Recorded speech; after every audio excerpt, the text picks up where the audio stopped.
뉴스타트 3부로 이어갑니다. 미국 엘라베마주 버밍햄 나이트클럽에서 총기 난사로 4명이 숨지고 17명이 다치는 참사가 일어났습니다. 조만간 조 바이든 미 대통령이 해리스 부통령과 함께 총기 규제에 관한 행정 조치를 추가로 발표할 예정인데 대선 전국에서 총기 규제가 다시 뜨거운 이슈로 부상할 전망입니다. 워싱턴 홍상희 특파원입니다. 총격을 당한 피해자 시신을 둘러싸고 소리를 지르는 사람들. 믿을 수 없는 사건에 자리에 주저앉았습니다. 현지 시간으로 21일 밤 11시쯤 미 엘라베마주 버밍햄 나이트클럽 앞에서 총기 난사로 최소 4명이 숨지고 10여 명이 부상을 입었습니다. 범인 여러 명이 사람들 무리에 총을 쏘기 시작하면서 토요일 밤 무고한 시민들이 희생됐습니다. We believe the individual that was targeted is among the deceased. We believe that there was a hit, if you will, on that particular person, as far as, someone was willing to pay money to have that person killed.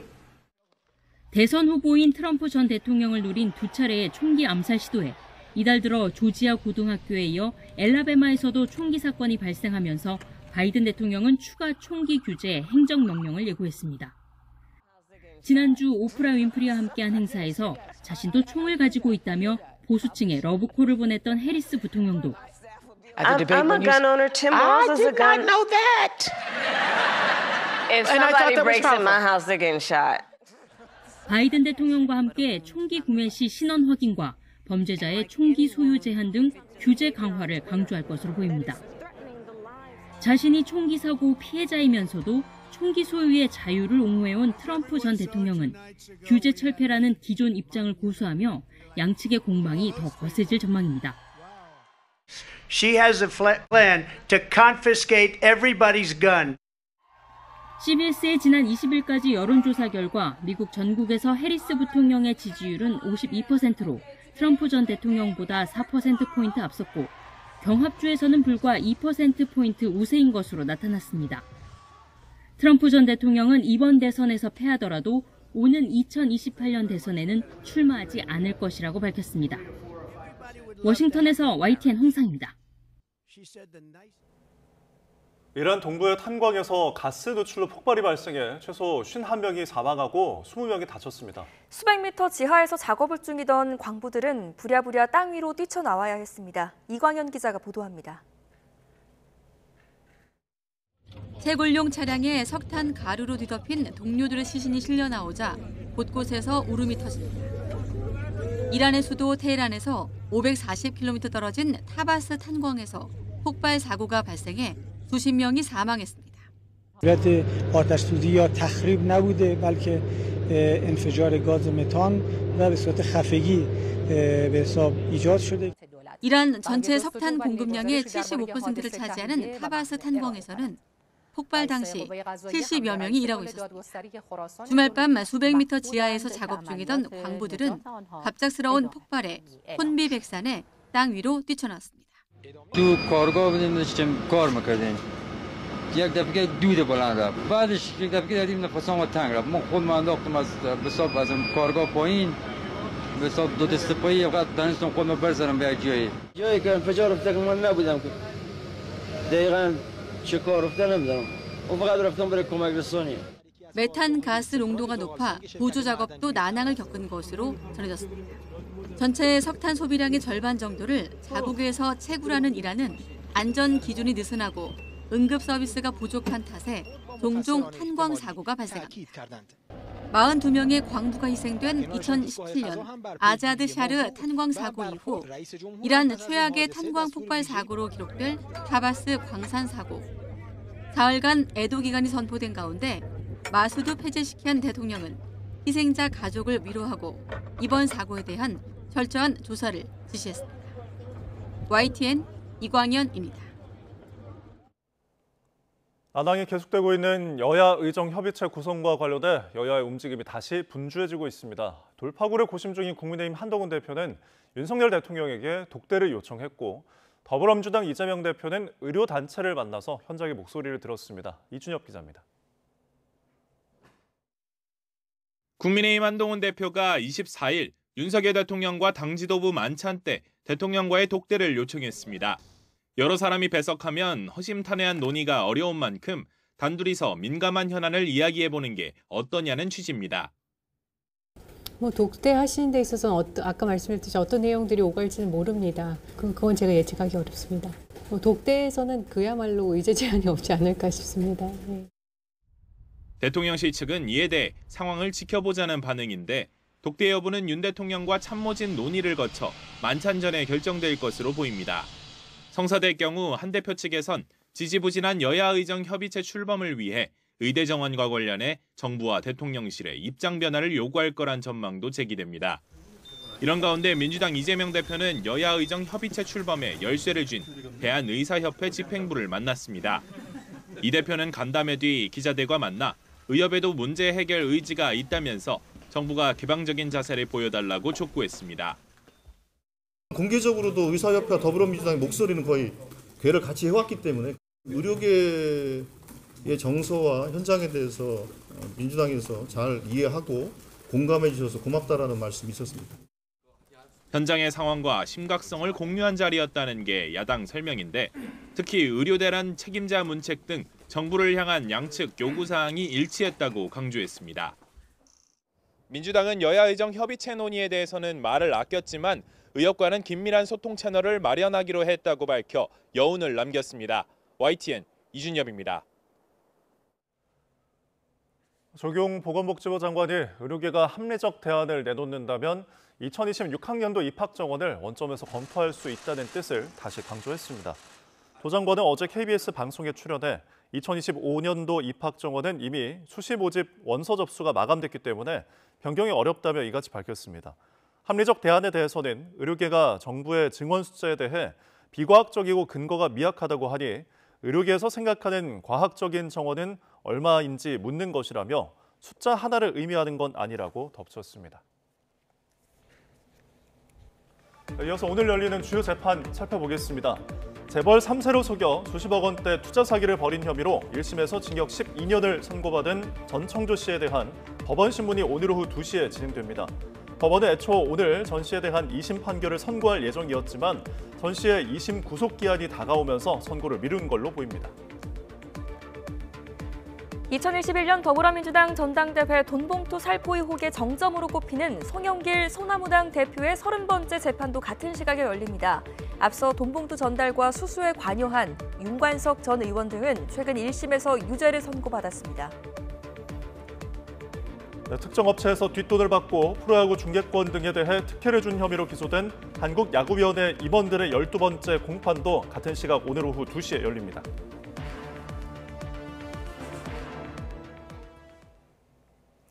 네, 어제 저녁이었습니다. 제주 마라도 앞바다에서 조업을 하던 어선에서 불이 났지만 승선원들은 다행히 무도 구조됐습니다.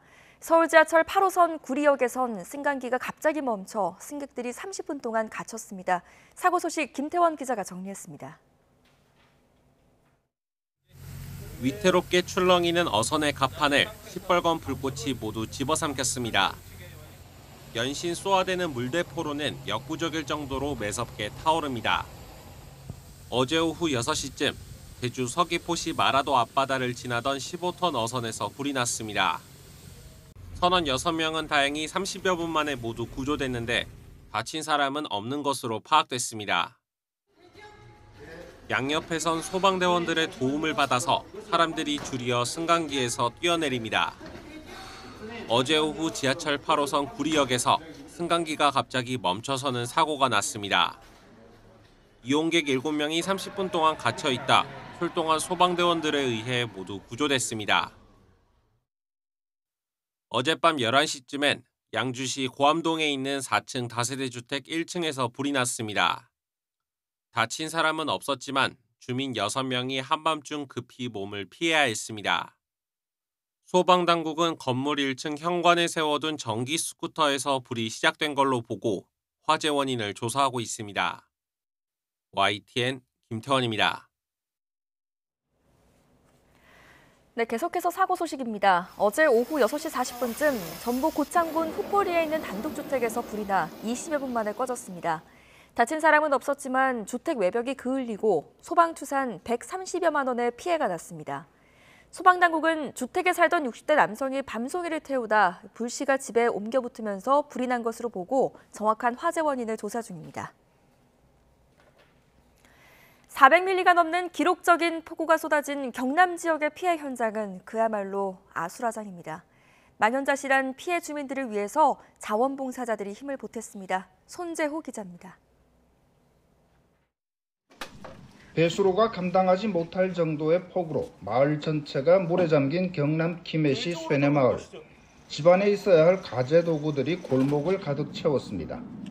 하나라도 건질 수 있는 게 있을까 집안을 살펴보지만 눈물만 나옵니다. 남봉이는 다 쓰레기 같아도 우리 농사 짓고 내게는 다 소중한 물건인데 아무 작도 못 쓰게 되니까 지금 너무 마음이 안 좋습니다.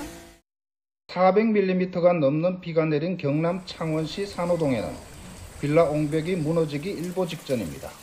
친구애는 어디 무너진다 빨리 나온다 해서 진짜 나가보니까 옆이 무너지고 있어서요. 급하게 저도 집에 들어가서 필요한 것만 들고 바로 뛰어나왔죠. 긴급 조치로 옹벽에 지지대를 받치긴 했지만 불안함은 여전합니다. 세계문화유산인 김해 대성동 고분도 피해를 비켜갈 수 없었습니다. 물을 머금은 비탈면이 힘없이 무너졌습니다. 국가유산청은 방수포를 설치하고 출입을 통제했습니다. 김해 장류의 주차장. 물에 떠밀려온 차량이 울타리에 걸쳐 있습니다. 침수 차량은 급히 정비소로 옮기고 물이 들어찬 실내 청소를 해보지만 엄두가 나지 않습니다. 400mm가 넘는 물폭탄이 쏟아진 경남 지역이 제 모습을 찾기에는 상당한 시간이 걸릴 것으로 보입니다. YTN 손조입니다.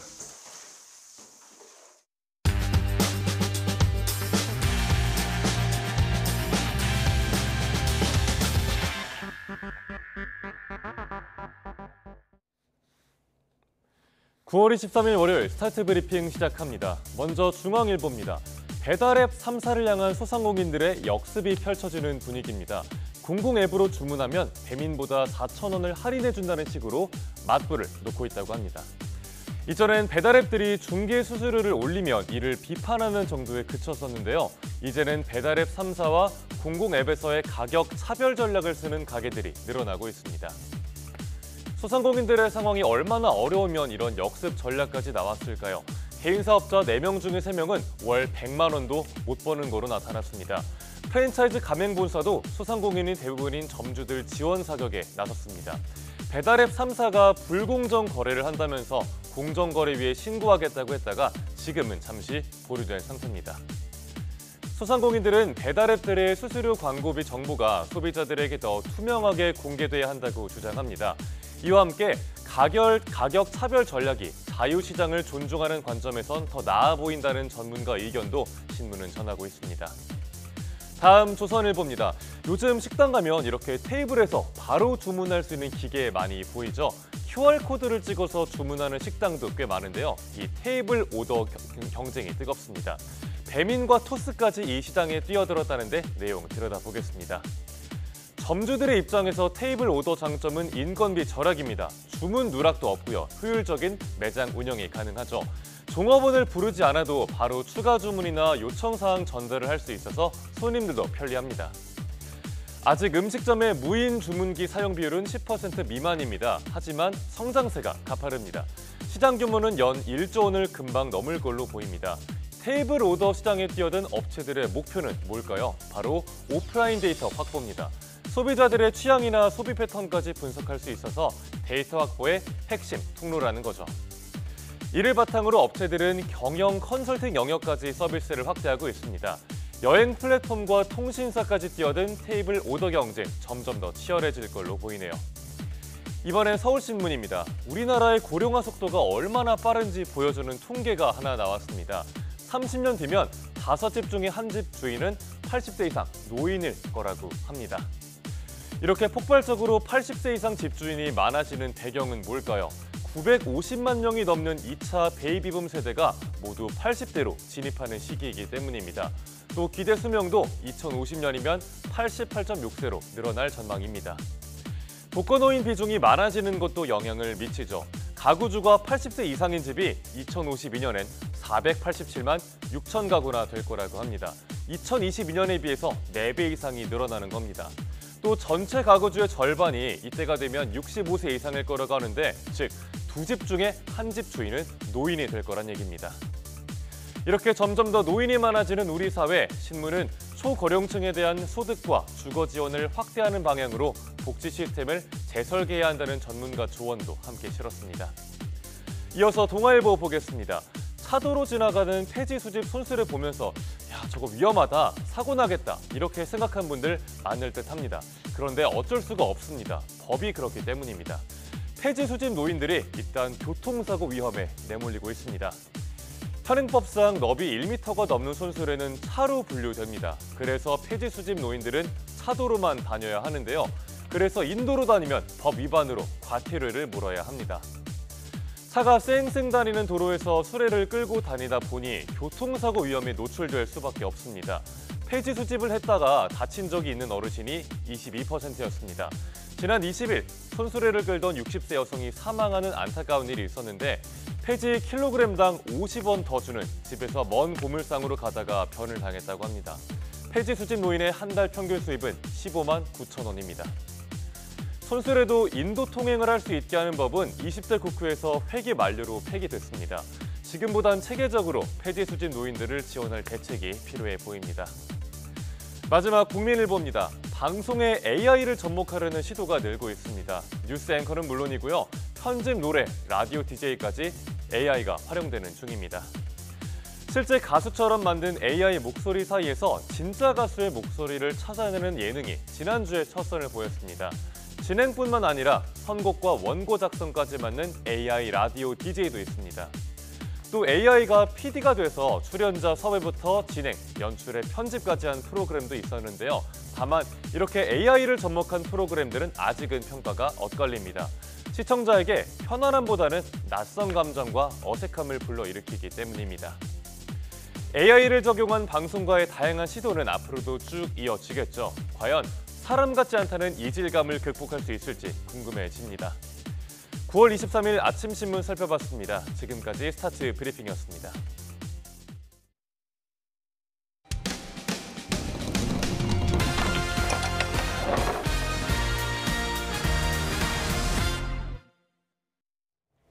두바이로 해외여행을 갔다가 병원에서 치료를 받은 뒤 하루 병원비만 1,500만 원이 청구됐다는 제보가 들어왔습니다. 그런데 이 비용을 두고 고객과 여행사 간의 입장이 갈리면서 갈등이 빚어졌는데요. 무슨 일이 있었는지 권준수 기자가 취재했습니다. 지난달 초 여행사를 통해 두바이로 여행을 떠난 김광준 씨. 매일 일정을 소화하던 중 하루는 호텔에서 씻고 나오다가 화장실에서 넘어졌습니다. 아침에 그 관광 일정은 다 소화를 했어요. 다 이제 따라다니고 뭐 남한테 피해 안 줄 정도로 가이드가 이제 오더니 병원 안 가보셔도 되겠냐고. 그러다 가이드와 함께 병원을 찾았는데 갈비뼈에 금이 갔고 폐에 공기가 찼다는 진단을 받았습니다.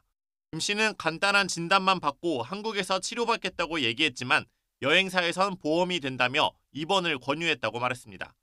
그렇게 하루 병원 치료를 받았는데 비용은 무려 1,500만 원이나 나왔습니다. 가이드가 먼저 자기들이 보험을 들어놨으니까 뭐 비용 걱정은 하지 마시고 보험을 너네들이 들었다고 그러니까 지급 보증을 해줘라. 그러면 되는 거 아니냐. 그러면 내가 한국 가서 줘도 되고 했더니 안 된대. 일단 내가 먼저 내야 된대요. 김 씨는 어쨌든 한국에 돌아와야 하다 보니 울며 겨자 먹기식으로 비용을 냈습니다. 그런데 뒤늦게 확인해보니 보험 한도는 500만 원밖에 되지 않았습니다. 1,000만 원은 꼼짝없이 자부담을 하게 된 것입니다. 국내 병원에서는 2달가량 쉬면 된다는 진단이 나왔습니다. 이에 김 씨는 여행사가 병원비나 보험 한도 등을 제대로 알려주지 않은 채 불필요한 치료를 받게 했다고 항의했습니다. 반면 여행사는 나이가 많은 고객이 다쳤는데 치료를 받도록 얘기할 수밖에 없었다는 입장입니다. 또 가이드가 현지에서 사실 확인서까지 받았으니 문제가 없다고 주장했습니다. 최근 법원에선 여행 상품을 이용했다가 안전사고나 질병이 악화할 경우 여행사가 책임을 져야 한다는 판결이 많이 나오고 있습니다. 그러다 보니 여행사는 고객에게 병원 치료를 권유하는 경우가 많습니다. 여행사가 고객들의 병원 진료에 대비해서 진료 비용이라든지 입원 치료 필요성에 대해서 고객과 병원 사이에서 충분히 연계해서 상의를 했는지가 사실 확인서만으로는 불충분하게 이제 보여야 되고, 여행사에서 뭐 자꾸 이제 확인서를 써달라고 하면은 뭐 어쩔 수 없이 써주는 경우가 많아서. 전문가들은 해외로 장기 여행을 갈 땐 상해보험 한도 등을 꼭 확인해야 한다고 조언합니다. 또 현지에서 치료를 어떻게 받을 건지 확실하게 여행사와 협의해야 갈등을 줄일 수 있다고 강조합니다. YTN 권준수입니다. 오늘 경제 일정입니다. 관세청이 이달 들어 20일까지 수출입 현황을 발표합니다. 이달 10일까지 수출은 2억 달러 흑자로 순조로운 출발을 보였는데요. 이 기세가 계속 이어졌을지 주목됩니다. 공정거래위원회와 금융위원회가 TMF 사태 재발 방지를 위한 제도 개선안을 마련하기 위해 오늘 오후 서울 프레스센터에서 공청회를 개최합니다. 정부는 일정 규모 이상 온라인 플랫폼에 대해 정산 기한과 판매 대금 별도 관리를 의무화할 방침입니다. 넥슨이 메이플스토리 확률형 아이템 조작과 관련해 피해 보상 접수를 시작합니다. 대상은 피해가 확인된 2019년 3월 1일부터 2021년 3월 4일까지 메이플스토리 레드큐빅과 블랙큐빅을 사서 이용한 피해자 80만 명, 총 보상금 규모는 219억 원입니다. 공급 과잉으로 쌀값이 폭락하면서 수확철을 맞은 농민들의 시름이 깊은데요. 농림축산식품부가 오늘 쌀 활용 방안을 논의합니다. 쌀로 전통주를 만들거나 해외에 우리 쌀로 만든 김밥과 음료를 알리는 등 소비 촉진 방안을 모색합니다.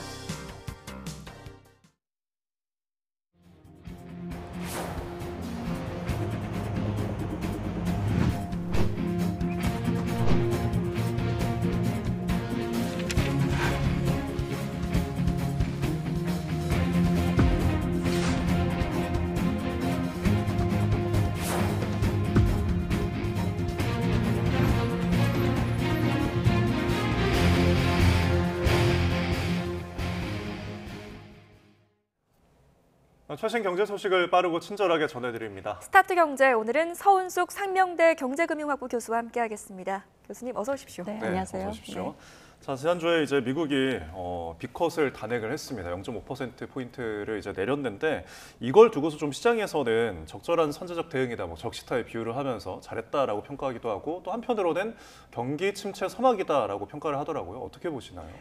사실 뭐 연준 내에서도 우리가 연준 내에서 그 통화 긴축을 선호하는 이제 이사들을 우리가 매파 세력이라고 부르는데요. 그들 사이에서도 의견이 분분합니다. 사실은 그래서 첫 번째 그 25bp 정도가 적절했다. 50bp로 내리는 것은 사실 그 뭐 물가 25bp 정도 내려도 충분히 물가 안정 정도 유지하면서 경기 부분에 좀 대응을 할 수 있을 텐데 너무 크게 내렸다라는 의견과, 지금 이제 고용 지표가 좋지 않기 때문에 50bp 내린 것은 굉장히 적시타로 굉장히 잘 내렸다라고. 왜냐하면 금리라는 것이 사실은 정책금리가, 기준금리가 정책금리거든요. 이게 선제적인 대응을 어떻게 이제 적절하게 했냐에 따라 가지고 사실 정책적인 효과가 나타나냐 안 나타나냐도 이제 달려 있기 때문에 연준에서는 조금 시장의 고용 지표가 악화되고 있고 경기 둔화 우려가 되고 있는 그러한 불확실성을 좀 미리 선제적으로 완화하겠다라는 의지가 좀 강했던 것 같습니다. 네.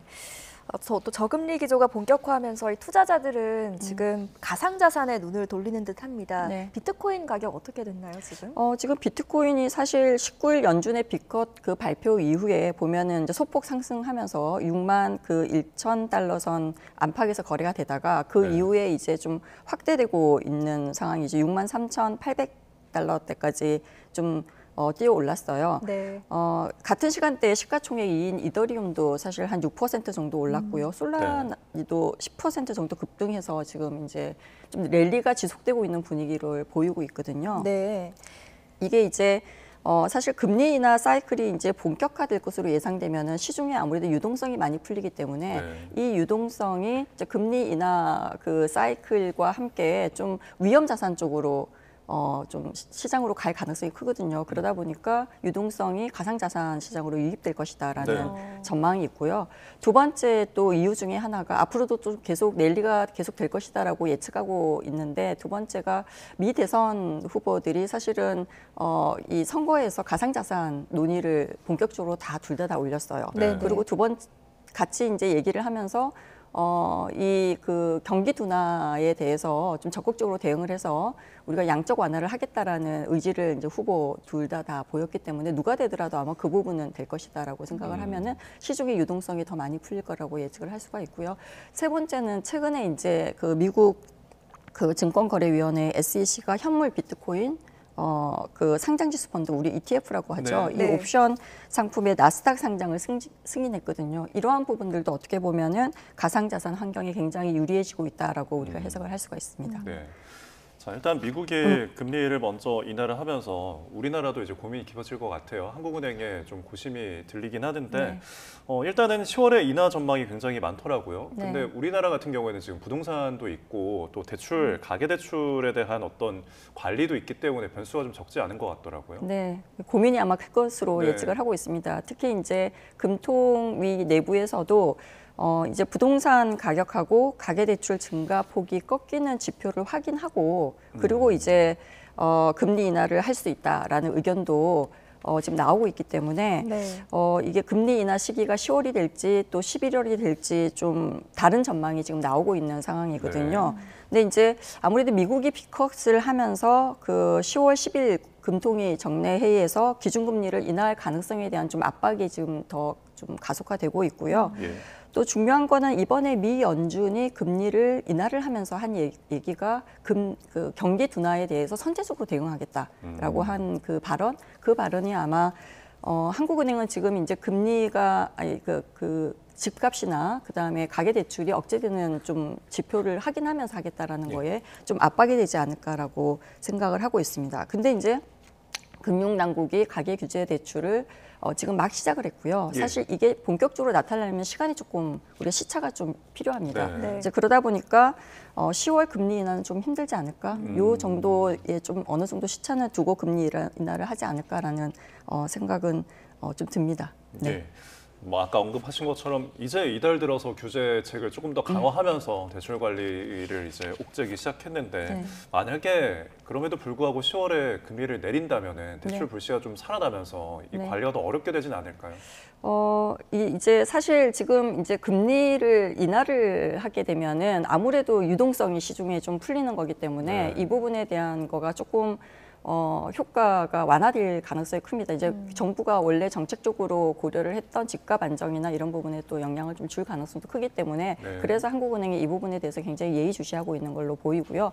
사실 한국은행은 물가 안정도 굉장히 중요한 정책 목표이기도 하지만 금융시장 안정도 굉장히 중요한 목표거든요. 그래서 가계 그 부채 부분을 굉장히 예의주시해서 볼 가능성이 높습니다.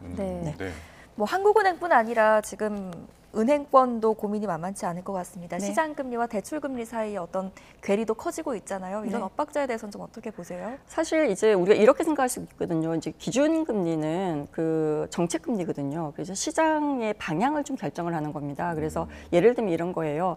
금리 인하의 가능성이 있다, 예상이 된다라고 하면은 시장금리는 거기에 따라서 같이 반응을 하거든요. 그래서 금리가 미리 사실은 떨어져요. 그러니까 단기금리가 떨어지고 단기 시장 금리가 떨어지고 단기 시장 금리가 떨어지면 예적금하고 대출 금리가 같이 떨어지게 되거든요. 그러면 당연히 이제 지금 금리 인하 가능성이 높아지고 있기 때문에 시중 금리가 떨어지고 있고 거기에 따라 대출 금리가 떨어진단 말이에요.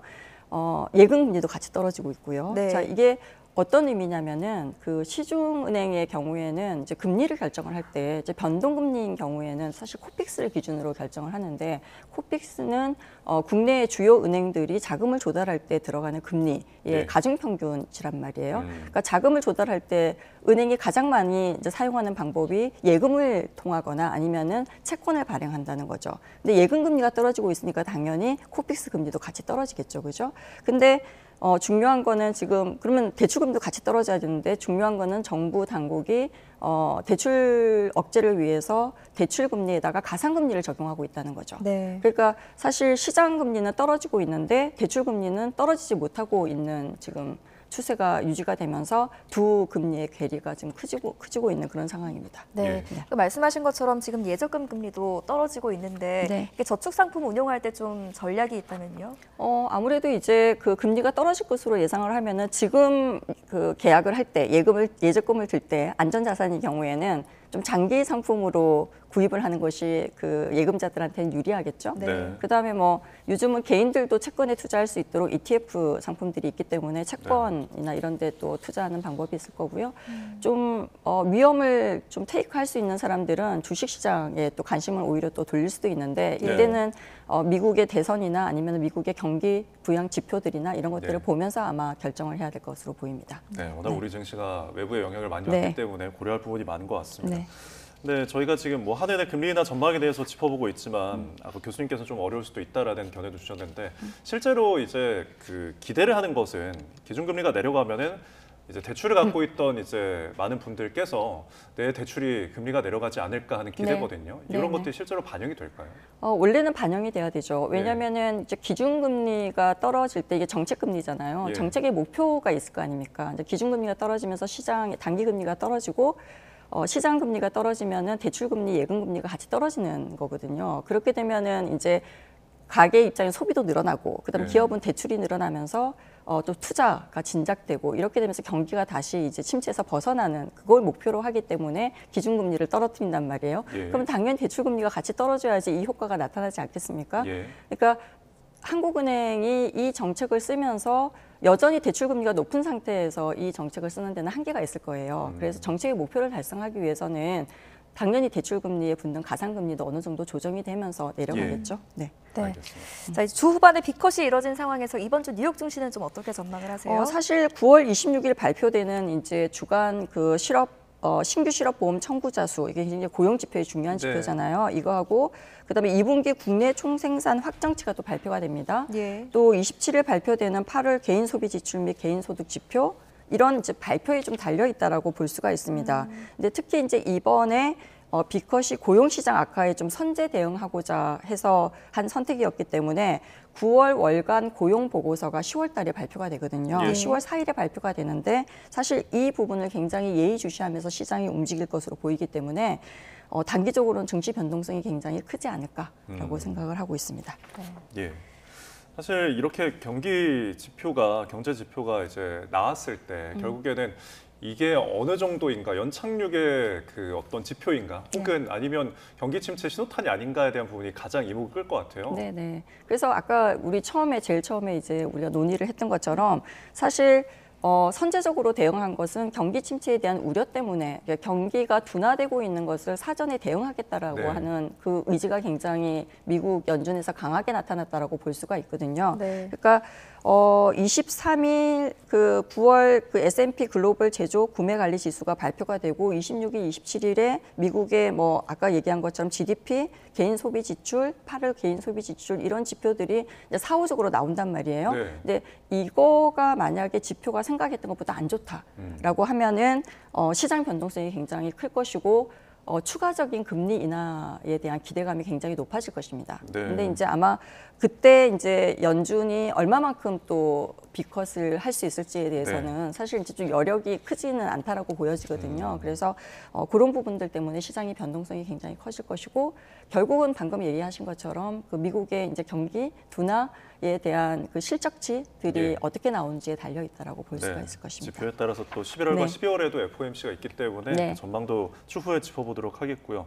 지금 또 일본 이야기를 잠시 하자면은 최근에 통화정책회의에서 정책금리를 동결을 했거든요. 앞서서 이제 인상을 한 바가 있었는데 여전히 근데 물가가 조금씩 오르고 있다라는 전망 때문인지 앞으로 또 금리를 올릴 수 있다는 전망도 나오는 것 같아요. 네, 이게 이제 미국, 그러니까 일본 같은 경우에는 사실은 그 마이너스 금리였잖아요. 그래서 지난 3월에 이제 20bp를 올리면서 0.1%가 됐고, 그다음에 7월 달에 좀 더 올리면서 이제 0.25%로 지금 정책 금리가 결정이 되어 있단 말이에요. 근데 그 7월에 금리 인상 후에 이제 미국 경기가 굉장히 후퇴되면서 그 이제 미국 금리가 인하될 가능성이 굉장히 높다라고 이제 예측을 했기 때문에 이렇게 되면은 엔화가 달러화에 대해서 굉장히 강세를 보이게 되고 또 주가가 굉장히 크게 변동을 이제 하게 된단 말이에요. 그러다 보니까 동결한 것으로 이제 결정을 한 것 같고요. 근데 이제 경제 지표나 물가 동향 자체가 일본 은행이 예측하고 있는 전망치와 얼마만큼 부합되는지에 따라 가지고 기준금리는 이제 또 상승. 할 것으로 예상을 하고 있습니다. 왜냐하면 미국하고 금리차가 굉장히 크게 나고 있어요. 네, 그래서 그 부분을 본인들이 그냥 그대로 넘어가지는 않을 것 같습니다. 알겠습니다. 네, 계속해서 다음 소식도 한번 짚어보겠습니다. 지금 김장철이 다가오는데 공포의 배추값이라는 말이 나오고 있어요. 네. 지금 배추값이 얼마나 또 왜 오른 걸까요? 이제 사실 왜 올랐냐라고 하면은 작년에도 이맘때 이제 항상 이제 배추값이 많이 올랐거든요. 근데 가장 큰 이유 중에 하나가 폭염 때문입니다. 근데 날씨 때문에 사실 생육 자체가 굉장히 잘 안 되다 보니까 공급량 감소에 크게 영향을 준 것으로 보이고 있거든요. 그리고 작년에 비해서 올해가 재배 면적이 굉장히 감소한 것으로 나타내고 있어요. 그러다 보니까 공급량 자체가 크게 줄어서 아마 김장철에 가격이 더 오르지 않을까라고 우리가 예측을 하고 있습니다. 예. 사실 그러다 보니까 김포족이라는 말들이 좀 생겼다 그러고 김포시에 있는 어떤 그런 이유가 아니라 김장 포기를 해서 그런 건데 언제쯤이면 이 가격이 좀 안정세로 접어들까요? 사실 이제 조사를 해보니 보통 이제 배추를 심어가지고 수확하는 데까지 통상 70일에서 90일 정도가 걸린다고 합니다. 자, 그러다 보니까 김장에 쓰는 가을 배추는 8월 말 그래서부터 9월 중순까지 심어가지고 사실 10월 중순에서 11월 말에 이제 수확을 하거든요. 일단 날씨가 폭염이 좀 꺾였잖아요. 그러니까 이제 어느 정도는 시세가 안정화될 수 이제 있겠지만 아무래도 김장철이 본격화되는 10월 중순까지는 여전히 가격이 높을 수밖에 없는 그러한 구조를 가지고 있다라고 보여집니다. 네, 반가운 소식이 얼른 들려왔으면 좋겠습니다. 마지막으로 이 소식도 한번 살펴볼게요. 성심당빵 좋아하시는 분들 좀 기분 좋은 소식일 것 같은데 저희 시간에 또 다룬 적이 있어요. 대전역 성심당이 그대로 영업을 할 수 있다 이런 얘기가 나오던데 수수료를 대폭 낮췄다고 하더라고요. 이게 이제 그 코레일 유통이 제시한 최소 수수료율이 이제 17%였단 말이에요. 그런데 입찰이 4차례가 이제 유찰이 되고 다 5차 때 가격을 더 인하시켰어요. 인하시켰는데도 다시 입찰이 이제 불발이 되면서 최근에 모집 공고에서 최초 요구 월 수수료의 3분의 1 가격인 1억 3,300만 원으로 낮춘 것으로 금액을 지금 낮추어서 금액을 제시한 것으로 나타났습니다. 예, 결국은 이 임대료가 너무 이제 비싼 것 때문에 굉장히 논란이 일었었는데 이제 이게 줄면서 좀 논란이 일단 사그라들었지만 결국은 이제 이 성심당이라는 업체가 다른 업체들과 좀 형평성에 대해서 좀 문제가 있지 않느냐라는 이게 이제 사실 어떻게 보면은 이제 그 한국철도 그러니까 우리가 코레일 유통도 이제 조금 뭐 변호를 해주려고 하는 건 아니지만 이 스토리를 한번 보면은 사실 2016년도에 한국철도공사와 성심당이 고정 임대료 납부 방식으로 임대 계약을 체결했단 말이에요. 그리고 2021년 4월에 이제 감사 기관의 의견에 따라 가지고 수수료율 계약으로 전환을 하면서 어떻게 했냐면은 계약자 간 합의에 따라서 입찰 최저 수수료보다 굉장히 낮은 요율로 이제 운영을 해왔어요. 그러다 보니까 당연히 타 상업시설과의 형평성을 고려해야 된다는 감사기관의 지적이 있었겠죠. 그러니까 이 지적에 따라서 코레일 유통은 이번에 이제 그 본인들이 다른 그 상업시설에 모집 공고 때 써는 그 적용하는 동일 기준으로 입찰 금액을 이제 제시를 한 건데 이게 굉장히 매출이 높다 보니까 이 임대료가 굉장히 높게 이제 결정이 난 거죠.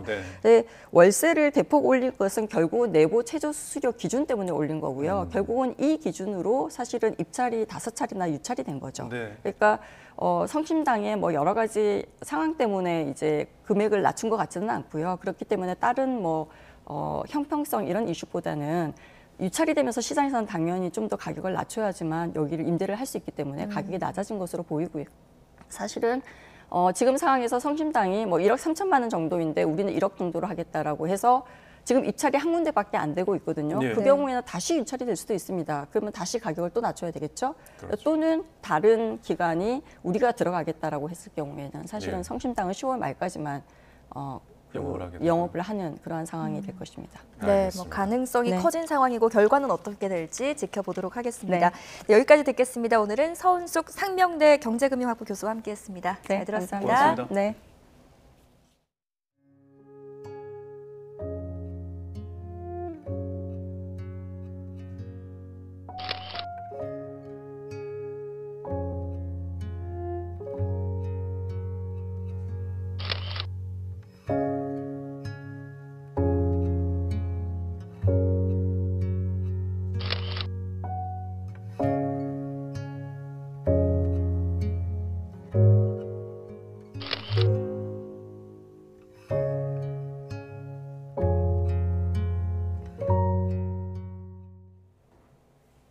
네, 고물가의 외식비 부담이 커지면서 저렴한 가격에 간단하게 먹을 수 있는 간편식 수요가 커지고 있습니다. 유통업체들도 간편식 품질을 높이는 등 경쟁력 확보에 나섰습니다. 황보혜경 기자입니다.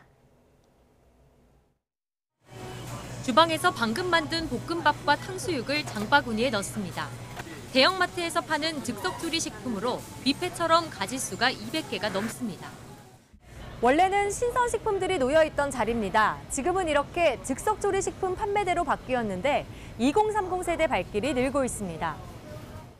집에서 음식을 직접 해먹는 것보다 비용과 시간 모두 아낄 수 있어 인기입니다. 요리했을 때는 재료를 하나하나 사야 돼서 남는 게 더 많아가지고 간편식을 좀 많이 요즘 찾는 것 같아요. 나가서 사 먹는 것도 훨씬 싸가지고. 바쁘게 나갈 때라든가 급하게 뭐 음식 먹고 나갈 때 필요할 때 그럴 때는 간편하게 좋습니다. 시간도 많이 절약되고요. 고물가의 간편식 수요가 갈수록 커지면서 유통업체들은 편의성을 넘어 맛과 품질을 통한 경쟁력 확보에 나섰습니다.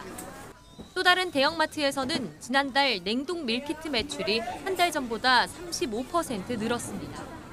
이에 따라 식품업체와 협업해 가정 간편식 제품을 계속 확대해 나가기로 했습니다. 간편식의 대명사인 편의점 업체의 경우 도시락에 들어가는 돼지고기 반찬에 냉동육 대신 국내산 냉장육을 사용하고 있습니다. 시간 대비 성능, 즉 시성비를 중시하는 소비 경향에 따라 간편식 시장도 프리미엄 경쟁이 붙고 있습니다. YTN 황보혜경입니다. 네, 이어서 출근길 날씨 알아보겠습니다. 네, YTN 야외 스튜디오 연결합니다. 윤수빈 캐스터. 네, 윤수빈입니다. 네, 현재 서울 날씨 어떻습니까? 네, 이제야 정말 가을이 왔다는 게 실감이 납니다. 불에 닿는 아침 공기가 선선함을 넘어 다소 서늘하게도 느껴지고 있는데요. 현재 서울 기온은 16.7도로 어제 같은 시각보다 조금 더 낮게 출발하고 있습니다. 네, 지금은 선선한데 낮 동안에는 맑고 또 기온이 크게 오른다고요?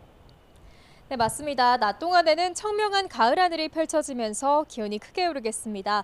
오늘 서울 한낮 기온은 27도로 평년 수준을 2도가량 웃돌겠는데요. 활동량이 많으시다면 한낮 시간에는 다소 덥게도 느껴질 수 있겠습니다. 하지만 아침과 낮과 밤의 기온차가 10도 안팎까지 크게 벌어지니까요. 가벼운 외투로 체온 조절에 신경 써주시기 바랍니다. 오늘은 제주도에만 오전까지 약하게 비가 내릴 뿐 내륙은 대체로 맑은 하늘이 펼쳐지겠습니다. 다만 볕이 강하게 내리쬐면서 대부분 지역의 자외선 지수가 높음 수준까지 치솟는 곳이 많겠습니다. 지역별 현재 기온 살펴보면 서울 16.7도, 청주 17.8도, 광주는 19.2도로 어제 같은 시각보다 조금 더 낮게 출발하고 있고요. 낮 동안에는 예년 기온을 다소 웃돌겠습니다. 오늘 서울 한낮 기온 27도, 대구 26도, 광주는 28도가 예상됩니다. 이번 한 주간 내륙은 별다른 비 소식 없이 대체로 맑은 날씨가 이어지겠고요. 일교차가 10도 안팎까지 크게 벌어질 전망입니다. 모레까지 동해안과 제주도 해안에서는 너울성 파도가 높게 일겠습니다. 이 지역에 계신 분들은 해안가 접근을 자제하는 등 안전사고에 유의해 주시기 바랍니다. 지금까지 YTN 윤수빈입니다. 이상으로 뉴스 세트를 마칩니다. 오늘도 저희와 함께해 주셔서 고맙습니다.